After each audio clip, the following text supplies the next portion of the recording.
తెలంగాణలో 4వ విడత రుణమాఫీకి రేవంత్ రెడ్డి సర్కార్ సిద్ధమైంది. దాదాపు 3 లక్షల మందికి 3,000 కోట్లను విడుదల చేయనుంది. ప్రజాపాలన విజయోత్సవాల్లో భాగంగా మహబూబ్ నగర్ లో 3 రోజులుగా నిర్వహిస్తున్న రైతు పండుగను ఘనంగా ముగించనున్నారు. ఈ సందర్భంగా ఏర్పాటు చేసిన సభకు సీఎం రేవంత్ రెడ్డి, కేబినెట్ మంత్రులు హాజరు కాబోతున్నారు. ఈ వేదిక నుంచే రుణమాఫీ నిధుల విడుదలతో పాటు వ్యవసాయ రంగంపై ముఖ్యమంత్రి కీలక ప్రకటన చేసే అవకాశం ఉంది. సీఎం చేసే ఆ విధాన ప్రకటన ఏంటన్నది ఆసక్తి కలిగిస్తోంది.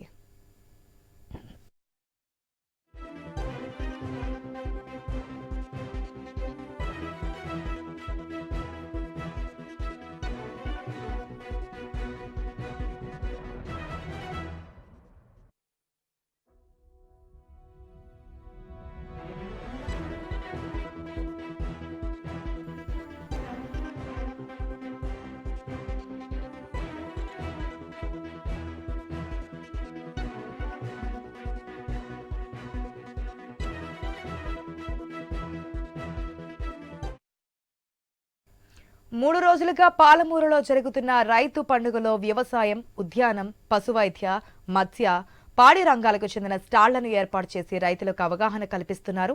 రైతులకు వచ్చిన సందేహాలను అధికారులు, శాస్త్రవేత్తలు, ఆదర్శ రైతులు వివరిస్తున్నారు.